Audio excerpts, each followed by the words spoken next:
Hello, my name is Mustafa Osama from 6C, and today I'll be reading The White Giraffe from Lawrence St. John.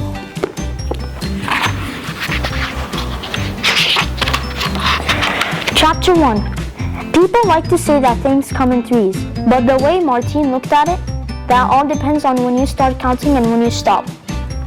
For instance, she could say that one bad thing happened along with three good things, but the truth was that the one bad thing was the very worst thing in the whole world. Another was so small she didn't really notice what it was at the time. And something else that she first thought was bad luck later turned out to be the best kind of fortune anyone could wish for. Whichever way you added it up though one thing was certain. The night Martine Allen turned 11 years old was the night her life changed completely and was never the same again. It was New Year's Eve at the time. Martine was asleep in bed and she was dreaming about a place she'd never been to before. The reason she was so positive was because it was too beautiful ever to forget. As far as the eye could see, there were lawns lined with exotic flowers and trees. Behind them, rising into a clear sky, was a mountain made majestic by granite cliffs and lush green forests. Children were laughing and chasing moths through beds of dusty pink flowers, and in the distance Martine could hear drums and soaring voices. But for some reason she felt apprehensive. Dread prickled her skin. All at once the sky began to boil with a turbulent violet light, and a thick tablecloth of steel gray cloud raced down the mountain. The day turned from sunny to sinister in seconds. Then one of the children shouted, "Hey, look what I found!" It was a wild goose with a broken wing, but instead of helping it, some of the children began tormenting it. Martine, who could never bear to see any creature hurt, tried to stop them, but in the dream, they turned on her instead. Next thing she knew, she was on the ground crying, and the injured bird was in her arms. Then something very peculiar happened. Her hands holding the wild goose heated up to the point where they were practically glowing, and electricity crackled through her. She saw in a swirl of smoke black men in horned antelope masks and rhinoceroses breathing fire, and heard voices as old as time. She knew they wanted to speak to her, but she couldn't hear what they were saying. Suddenly, the bird stirred. Martine opened her palms, and it shook out its wing and flew into the violet sky. In the dream, she looked up smiling, but the other children didn't smile back. They stared at her with a mixture of horror and disbelief. "Witch!" they chanted. "Witch, witch, witch!" And they began to chase her. Martine fled sobbing up the mountain into a dark forest, but her legs were unimaginably heavy. Hooked thorns tore at her ankles, and she was losing her way in the cloud. And all the while it was getting hotter and hotter. Then a hand grabbed her, and she began to scream and scream and scream. It was the sound of her own screams that finally woke Martine. She shot up in bed. It was pitch dark, and it took a few seconds for her to realize she'd been asleep. None of it had happened. There was no mountain and no bird. Her parents sleeping soundly across the corridor. Her heart pounding, she sank back into the pillows.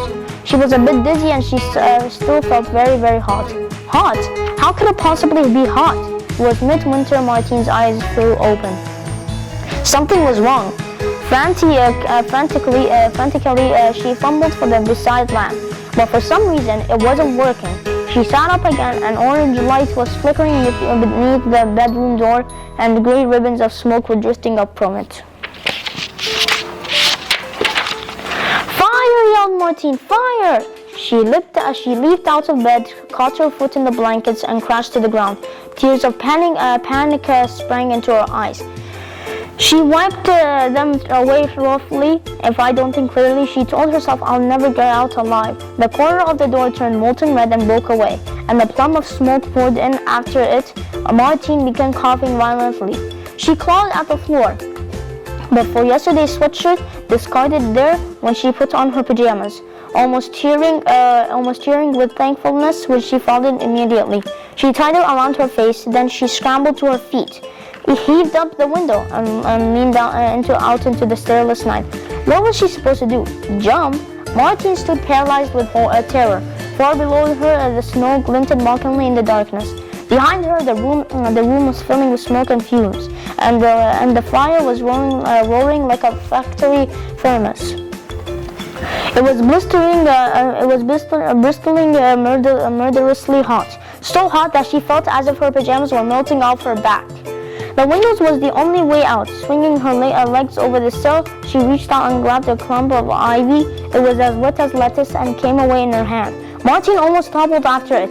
She tried again, this time knocking away the packed snow and groping behind a vine for a pipe or a crevice or anything at all that would give her a handhold. Nothing. Martine's eyes streamed. Moments remained between her and disaster, but she jumped back into the room, snatched the sheets off the bed, and knotted them together. Tying one end to the bed leg nearest the window, there was no time to test it. She just had to hope that it would hold. As fast as she did, she climbed out the window, clinging to the sheets rope with both hands. She knew very well that it wouldn't reach the ground, but it might get her a little closer. She was still high in the air when her hands were stiff as frozen fish sticks in the gusting Arctic wind.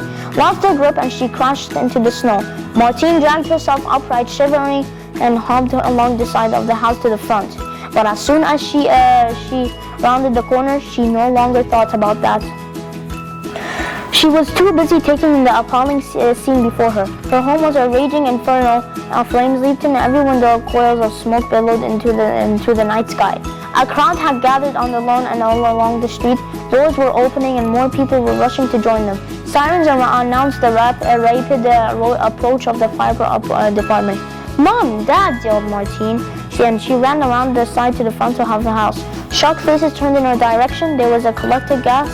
The Allens, elderly next door neighbor, opened her mouth when she saw Martine rushing across the lawn, but no sound came out. Mr. and Mrs. Morrison, who lived farther up the street, were also rooted to the spot. But Mr. Morrison, a burly former rugby player, shook himself into action at the last moment and managed to catch Martine as she flew by. "Let me go!" sobbed Martine, but even as she spoke, she knew it was too late. The walls of the house were collapsing in a molten heap. Within minutes, there was nothing left. The fire department had arrived. The most they could do was put the flames out.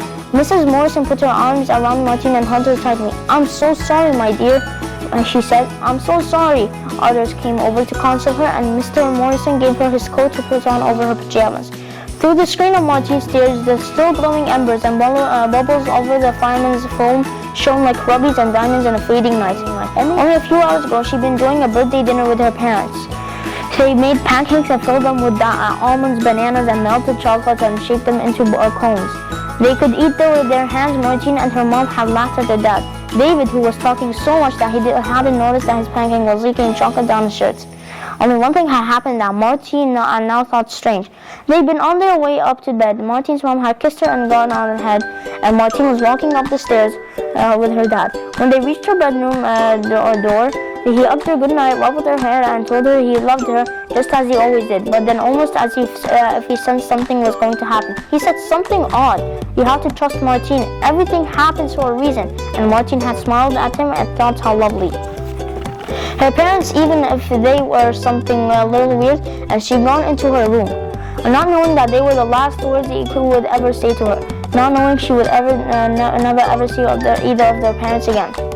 The end. I would recommend reading this book because it's actually entertainment and all about action. For those who like action, you should read this.